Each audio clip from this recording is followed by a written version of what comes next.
With so many naysayers, obstacles, and everyday life roadblocks, is it possible to make it in this entertainment business without it taking 5 to 10 years? That's the question I asked myself before joining the Connecticut School of Broadcasting for TV and Radio. Most would say it'll take you about 10 years before you establish a name and career for yourself. But I disagree. I love to see people beat the odds. That's why I'm doing this interview today of Miss Nina Brown, a broadcasting graduate that has the miraculous story of going from a broadcasting student to a broadcasting intern at B103 to being the producer of the #1 morning show not only in her city but in the nation, to being on TV at one of the top news stations, interviewing celebrities and on TV every day in 7 years. Impossible? I think not. Take a look at her story for yourself. Hey, this is Charlene Whitehead with CSB, and this is Nina Brown of WXIA 11 Alive News. What were you doing before becoming a student at the Connecticut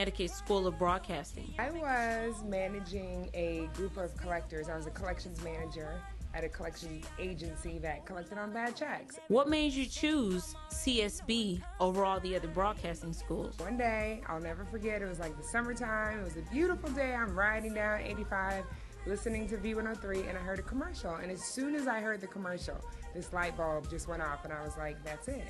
That is exactly how I'm going to make this transition. I just knew immediately. Who did you intern with? I interned with V103, initially in the sales department, and then I transferred to the promotions department. But it was a one-stop shop for me. It was V103 from the beginning.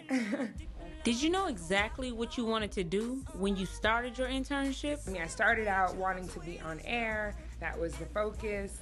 And then once I got in the building and realized that it's not as easy as I thought it would be, and it was a totally different world, I changed. That, my plans changed. And once really I got exposed to the producing side of radio, I fell in love with that. What was your first job? I was hired in the promotions department at V103. That was the first position.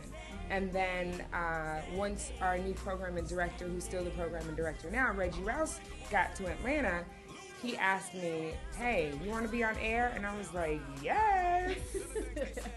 And he was like, well, you got to learn the boards. So eventually I transferred from promotions to programming. And then I started as a board op in the Frank and Wanda morning show. How did you become the producer of the Frank Ski and Wanda morning show, being so fresh out of school? My faith is strong, and the desire was strong. And I set out a goal. And, believe it or not, I got kicked out of the Frank and Wanda morning show 4 times because it just wasn't clicking for me. The technical side of it wasn't clicking. I would frustrate Frank. I mean, I would be in tears, and I remember it to this day because, he'd have me do the show clock, which is, keeps the commercials and the songs in order, and I would have everything messed up. He would want me to play a certain instrumental. I wouldn't have it. Like, nothing was gelling, and it was just so frustrating. And so 4 times they would say, it's not working out. And so they would take me out of the morning show and let me do board op other shows. And, nothing is as fast-paced as a morning show. So board opping other shows and overnight shows allowed me to continue to get the experience that I needed. But even more importantly, what I would do is every morning I would wake up and I would have my notebook and I would literally be studying everything that came on the radio, everything that Frank and Wanda did, or everything that aired on the morning show. I would be writing down. Okay, they played a commercial. All right, the commercial set lasted 3 minutes. All right, then they came up and talked, and then they went to traffic, and they went to news. And literally, I did that because I had to go back, the type of person that I am when it comes to learning. I went back and I said, I saw the pattern. And I was like, okay, 3 commercials, traffic, news, they talk, song. 4 commercials, traffic, news, talk, song. And I had to study that. And eventually, on the 4th time, lucky for me, everybody that they would replace with me, it wouldn't work out with them. So on the 4th time, they said, well, we need a board op. Okay, Nina's available. Have Nina do it. And literally on that 4th time, I'll never forget. I was board opping, and Frank Ski was standing behind me, and he looked at me. He said, "Shorty, I think you got it." And I said, "I think I do."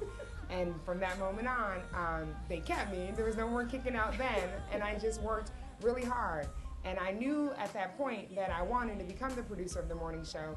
and there was an opportunity that came up to be the interim morning show producer. And I remember saying to myself, if I want this, I need to walk like the producer, talk like the producer, I need to claim it, okay? And I learned everything around me as a producer would do.